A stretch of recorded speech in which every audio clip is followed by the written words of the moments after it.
Hi, my name is Jackie Couture, and I'm going to be presenting part of a lesson about finding character traits for a fourth grade classroom.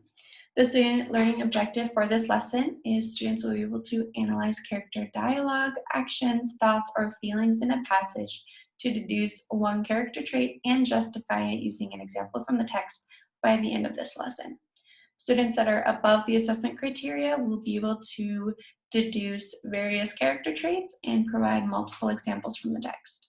Students that are below the assessment criteria will be able to identify one character trait without producing evidence from the text.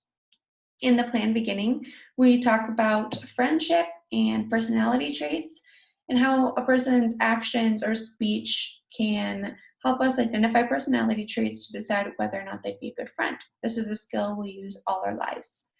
We then translate this into character traits in a novel, how we can use the same skill to understand more about characters, and also how different personality traits of a character, so those character traits, can change the plot or what happens in a story. Students will then share as many character traits as they can remember from previous lessons and will categorize them as positive, neutral, or negative character traits. At that point, we will begin this virtual lesson, which is the direct instruction. Okay. All right, everyone. As you have already read, we're going to be looking at the character traits passage called The Forgotten Wallet. Now, I asked you guys to read this passage before our class began as your homework from yesterday, so all of you should have read it. I'm going to read through it really quickly. For anyone that didn't read it, you can read along with me. It's called The Forgotten Wallet. Ben was a 15-year-old boy living with his single mom. She was always very busy working. When she wasn't working, she was either at home cleaning or cooking or running errands and taking Ben to his football practice. Whenever Ben needed something, his mom would reply, "Sure, honey." Ben knew she worked hard, so he never asked for much. Ben wanted to help his mom, so he got a job after school at the store she worked in. He had to stock boxes on the shelves. Even though the shelves were high, he never dropped any of the boxes. One day, Mr. Jensen came into the store. After he left, Ben noticed he forgot his wallet at the register. Ben thought about how Mr. Jensen would be confused and worried when he realized his wallet was gone. Without hesitation, Ben ran out of the store yelling, "Mr. Jensen, hey, Mr. Jensen, hold up." By the time Ben caught up to Mr. Jensen, he was out of breath. He said, "Mr. Jensen, you forgot this," and handed him his wallet. Mr. Jensen smiled warmly and replied, "Why, thank you, Ben. It's not every day that a young boy like yourself would return such a thing." Ben responded, "Mr. Jensen, of course I returned it. If I didn't, that would be taking something that's not mine. It's not right." Mr. Jensen gave Ben a strong pat on the back, smiled once more, and took a $20 bill out of his wallet and handed it to Ben. "Take it. You deserve it." Ben was shocked, but he graciously accepted the money. He thanked Mr. Jensen. Ben couldn't stop smiling. He was proud of himself for doing the right thing.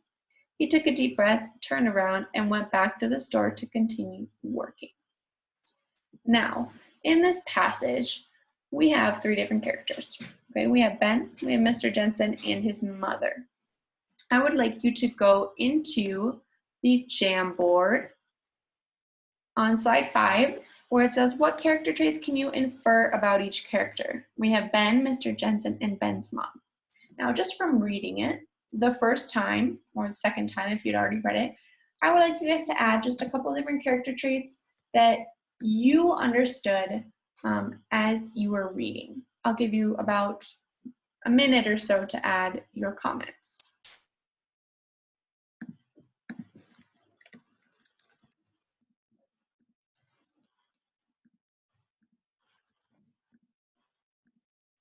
We have responsible, kind, generous.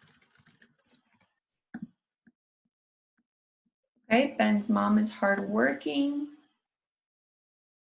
Anything else?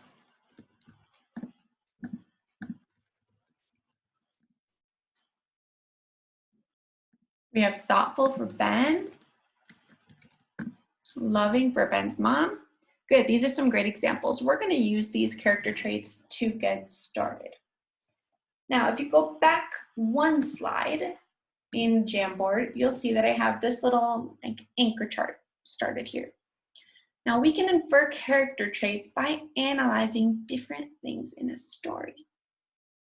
One of these is dialogue. Can anyone remind me, what is dialogue? What does that word mean? Right, it is the speech, okay? It's the conversation. And remember, dialogue is going to have quotation marks around it to let us know that someone is talking.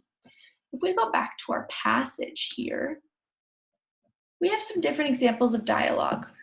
I'm gonna put them in bold. We have, sure, honey. Hear this conversation with Mr. Jensen, right? And we have a couple of different people talking. Now, based on these pieces of dialogue that I'm highlighting, I want you guys to take a minute and choose one. Just one of them. And we're going to try to figure out a character trait from that. Let's look at just this first one, sure, honey, from the mom. If you hear someone say, sure, honey, a mom to her kid, what do you think you could infer about her as a character? Definitely, we can infer that from that she is caring, loving, kind, right? So I'm going to put here, sure, honey, from the mom as our example. In this example, we can infer that Ben's mom is, words you guys said, loving, caring, right? She's loving and caring to Ben. Another way that we can infer about a character and their character traits is through a character's thoughts. This one can be a little bit tricky. Now, a character's thoughts, we can tell depending on if the character is narrating from their own point of view or if it's a third person narrator and they're telling us about the thoughts of a character. Now, in this passage, can anyone tell me what word or what phrase tells us about the thoughts of a character?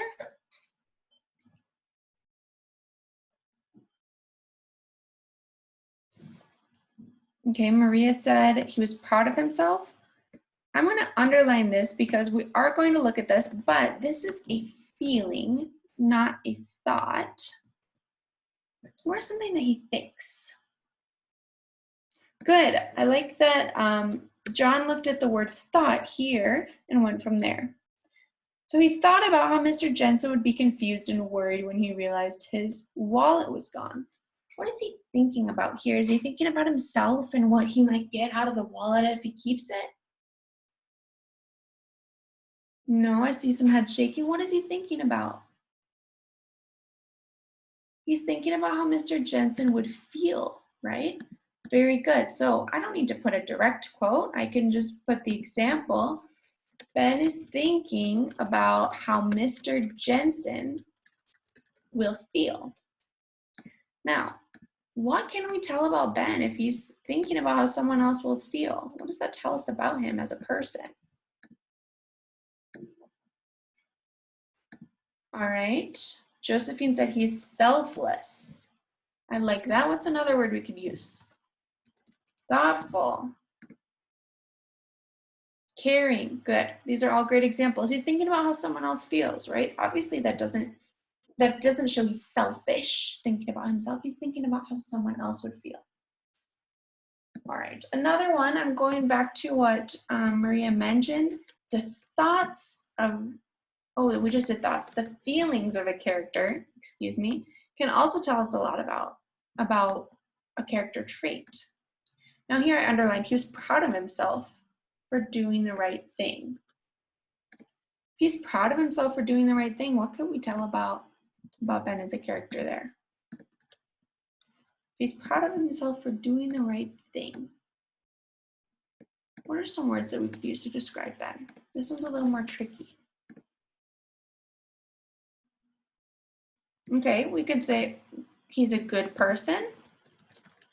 Good, that's a very general term, but it works, right? Maybe if it's a little more vague, we could say he's a good person. If he were a bad person, he would probably not be proud of himself for doing the right thing. Maybe he'd regret it. Maybe he wanted something for himself. And the last way that we can infer about a character is through their actions. This is a lot of times the most obvious one. How a character acts can tell us a lot about them. What is an action here? There's a lot of different actions, but I want you guys to just choose one. Go ahead and type it in the chat or unmute yourself. Definitely, Derek said that his mom, Ben's mom, is always busy. Okay, what is Ben's mom always busy doing? Taking care of Ben, right? Ben's mom is always busy taking care of Ben. What does that tell us about her? For sure, she is hardworking. We can infer that Ben's mom is hardworking. It's a little hard to read, but hopefully you guys can read it okay. Now, this activity where you guys look at the different parts of a text and you can infer what a character is like, you're going to be doing this on your own. So just give me a minute and I will explain the group work that you guys are going to do in your breakout rooms.